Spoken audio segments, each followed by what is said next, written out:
hear a number of different recordings, and you will have to answer questions on what you hear. There will be time for you to read the instructions and questions, and you will have a chance to check your work.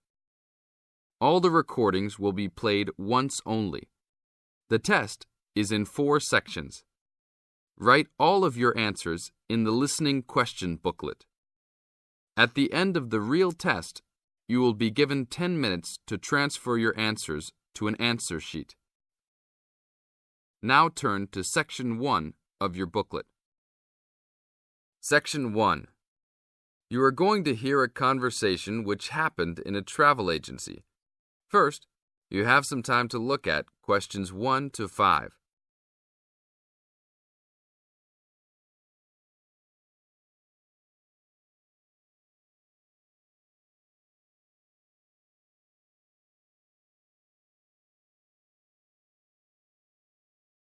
Before we start the test, look at the example of your question booklet and listen to the tape. Hi, I would like to make a reservation for a round-trip plane ticket from London to New York. Welcome to the Student Travel Agency. London to New York. Let me see if we have any student specials for that flight. Yes, we do in fact. What days would you like to fly? I am looking for a flight around the 10th of October or so. In the tape, the man says he will fly from London to New York. Therefore, A is the correct answer. Now we will play the recording. Listen to the tape and answer questions 1 to 5. Hi, I would like to make a reservation for a round-trip plane ticket from London to New York. Welcome to the Student Travel Agency. London to New York. Let me see if we have any student specials for that flight.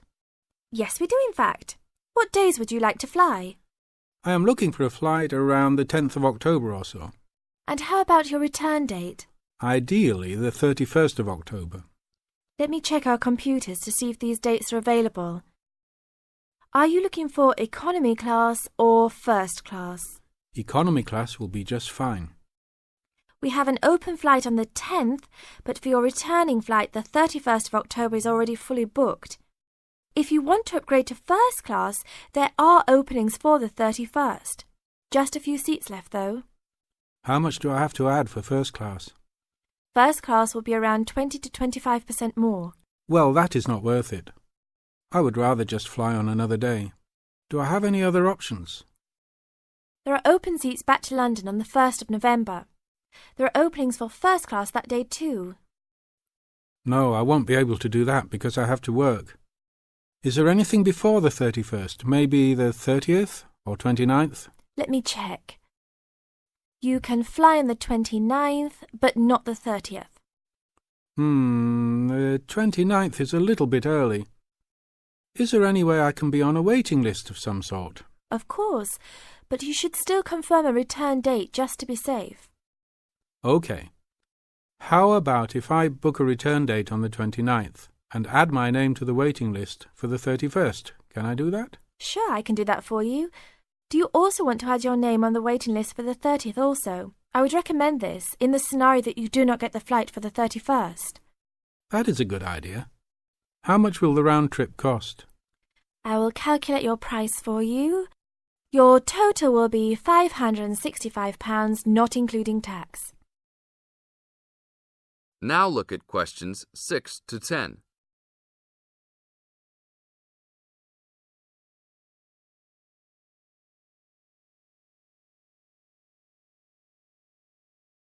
Now listen to the tape and answer questions 6 to 10. That's not too bad. Is there any discount for students? That is already including the discount. Without the discount, the price is easily over £600. OK, that sounds good then. Please put me down for those dates. I will need your information. Name and student identification number, please. Kenneth Conley, student ID 92123020. Your phone number, please. 87052109. Please tell me your mailing address. 354 Westchester Drive, London. Thank you very much, sir. How would you like to pay for the ticket? I think I will pay in cash. Well, you don't need to pay right now, just when you come to pick up the tickets. You will need to pick up the tickets at least 2 weeks before departure. That is no problem. One quick question. What happens if for some reason I need to cancel my trip? The student discount tickets are unfortunately non-refundable. However, if your cancellation is before 24 hours of takeoff time, then you can reschedule your flight for another day. If the cancellation is within 24 hours, then you forfeit your ticket. I understand. Well, thank you very much. I will see you next week. See you then. This is the end of Section 1. You now have 30 seconds to check your answers.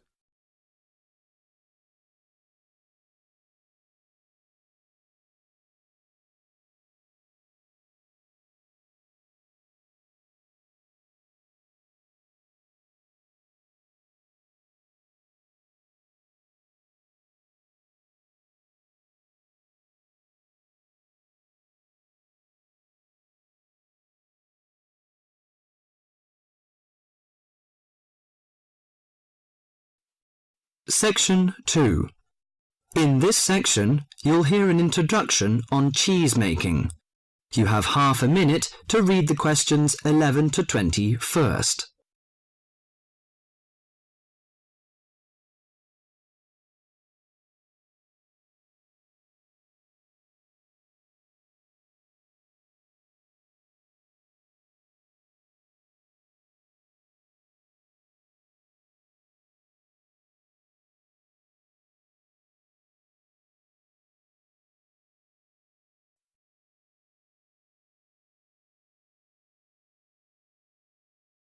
Now listen to the monologue carefully and answer questions 11 to 20.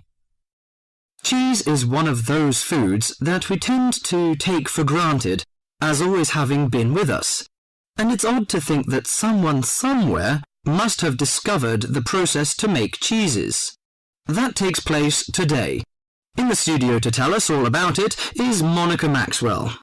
Today, we all know that the process of making cheeses takes place when microorganisms get into milk and bring about changes in its physical and biochemical structure. Well, obviously, we don't know who discovered the process, but it's thought that it came from Southwest Asia about 8,000 years ago.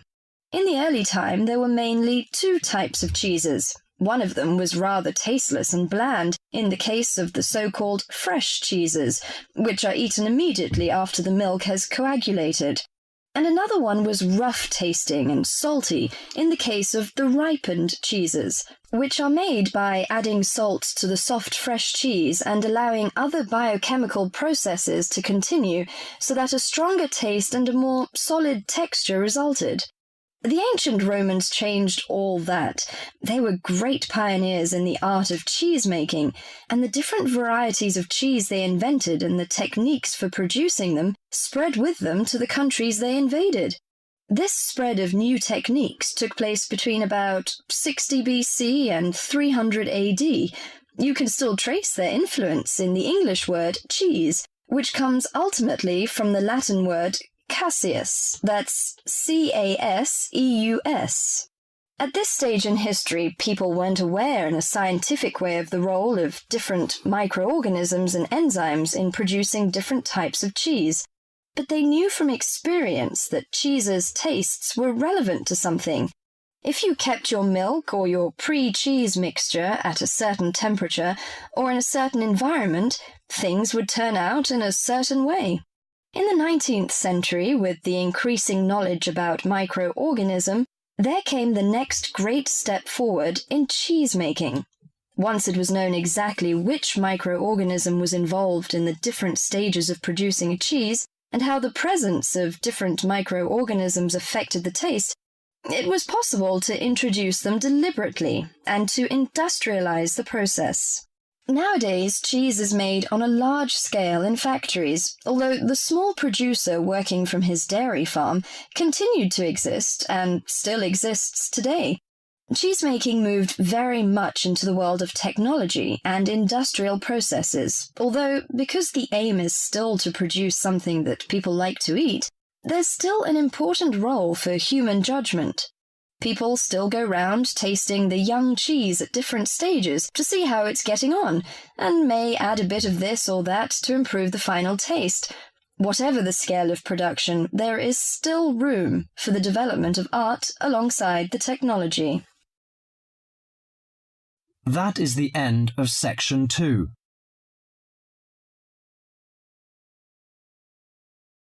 You now have half a minute to check your answers.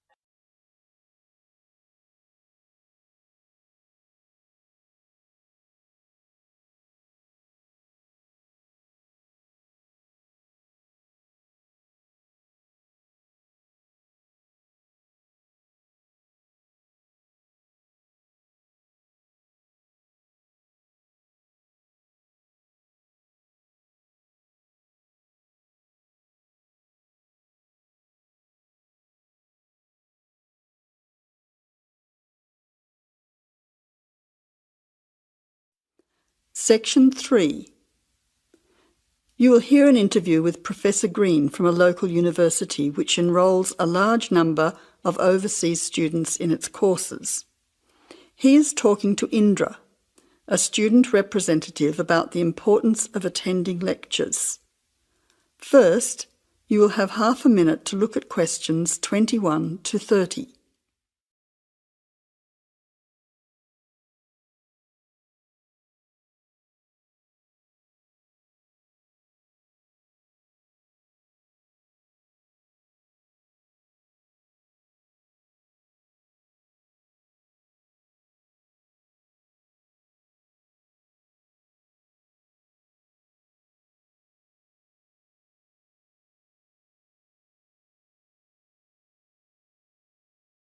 Now listen carefully to the interview and answer questions 21 to 30.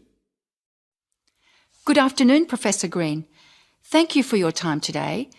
I wonder if you could explain why you think it is important for us to attend lectures in a course that we're studying. Well, despite the increasing dependence on online communication these days, I do think it is important. Apart from delivering the content of the lecture itself, I believe that there are some general communication benefits from having large groups of students together in one place. For lecturers, it is an opportunity for us to address many students together at one time. For students, it helps you to feel part of the wider learning community who are following the course. You can interact with each other both before and after the lecture to discuss the ideas and content, networking with each other and comparing your notes. But isn't most of this achieved, as you said, these days through online communication? Well, lecturers do communicate with students online, of course, but we usually only give a summary or notes of the lecture, so there are significant differences.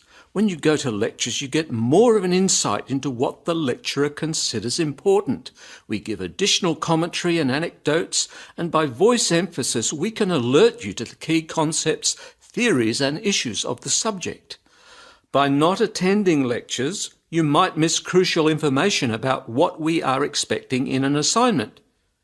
You know, these extra things can make a difference. Okay, but there are tutorials. There is a lot of interaction between students and lecturers in tutorials. Can't all this be done in tutorial discussion groups instead of having lectures? Yes, to some extent. But during lectures, the lecturers can sensitise you to the debates and the controversies that are dealt with in the literature. This can help you think more critically about the subject. So then, when you come to the tutorial, you'll be able to come with some questions and ideas for discussion. The result of this is that the tutorial class will be more beneficial for everyone who attends. I see your point. However, surely this also depends on whether students are able to understand and follow the lecture well. What strategies do you recommend to help students get the most out of lectures? I would say that first of all, it is important to do some pre-reading. By doing this, you get an orientation to the topic. You'll become familiar with the key terms and you'll be able to follow the lecture points more easily.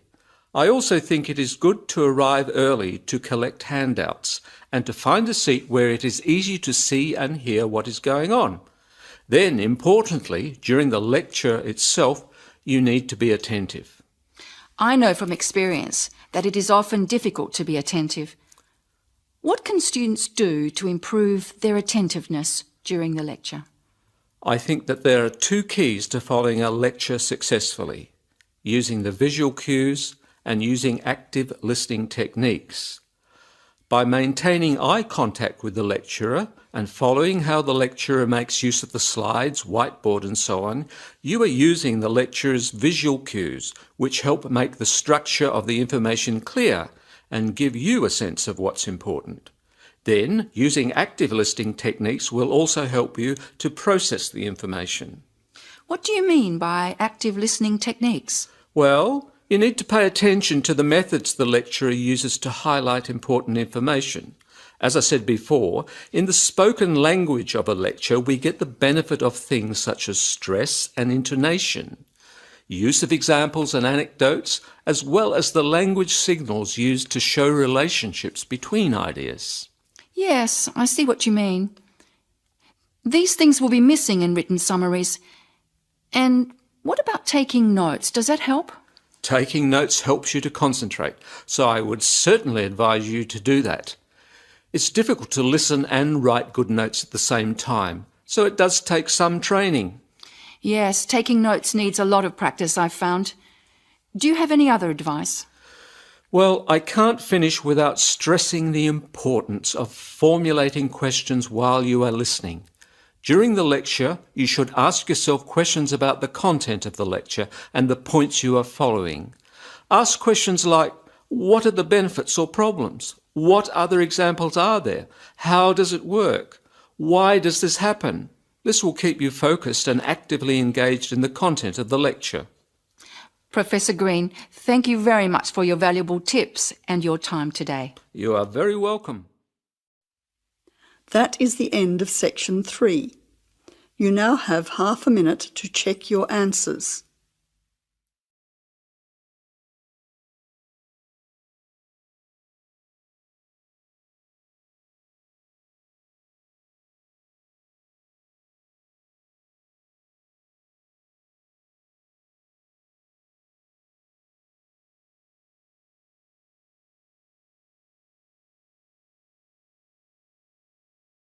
Section 4. You will hear part of a lecture on the current and future use of mobile phones. You now have 30 seconds to read questions 31 to 35.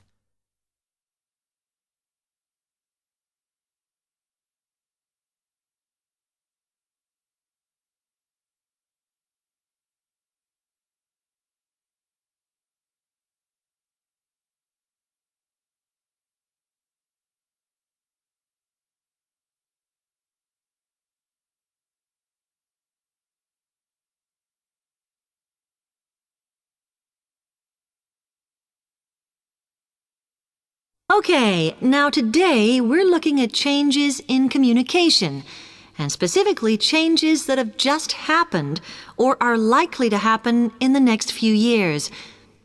Key to this is the mobile phone, which is increasingly being seen as an all-purpose system rather than just a phone. If you only use your phone for texting and making calls now, you will be amazed at how you'll be using it in the future. The technology has been developed for a range of other uses. For example, phones could be used so that if you are meeting someone and they get lost, you could send them a map of your location to help them. This will save all those complicated explanations over the phone and our poor friends or colleagues trying to drive and find out where they are at the same time. And if you get bored waiting, or if you're traveling, for example, you will soon be able to see TV news on your phone as it is actually being broadcast. This means that you won't have to miss any of your favorites if you were away for a few days.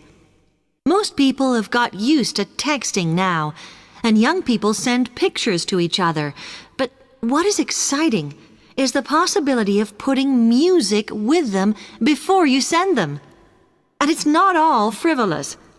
Phones are going to become even more critical in business and education. Some recent developments have a highly practical usage. So, for example, as lecturers, we will be able to send everybody a text to let them know if lectures have been cancelled.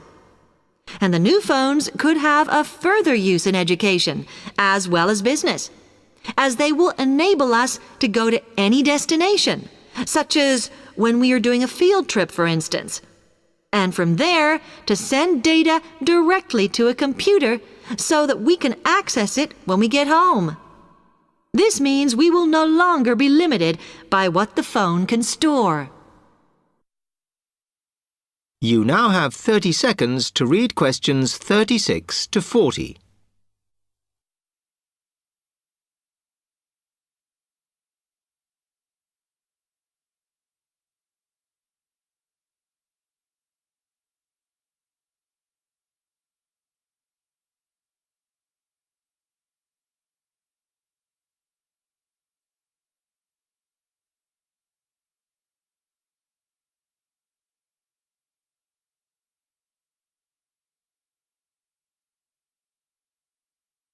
And it's interesting to look at the different ways that men and women use phones now, as that does affect how the technology will develop. Some research has been done on how people use phones, and some of the results are surprising. One of the increasing usages of mobile phones is to get all sorts of data, such as phone numbers, the weather, train times, etc. And while there's been an attempt to set up connections with things that women might be interested in accessing, it is overwhelmingly men who do this. But what about the traditional use of a phone? To speak to people? I suppose we would predict that it is mainly women who use phones as a method of contact for friends and family, but, in fact, the genders exploit this facility equally. I've spoken about the increased business usages that phones will offer, and I suppose we would associate this usage with men. The survey picked up, though, that women are often working from home or catching up with work in the evenings, so they use phones in this way as much as men do. Most of us are aware we can store photos on our phones. It's an ideal method of capturing a moment wherever you are. Women tend to be the group that keep photos on their phones, but it seems that men use their phones to actually take pictures much more than women do. And of course, all this knowledge affects the marketing that the companies will do in order to sell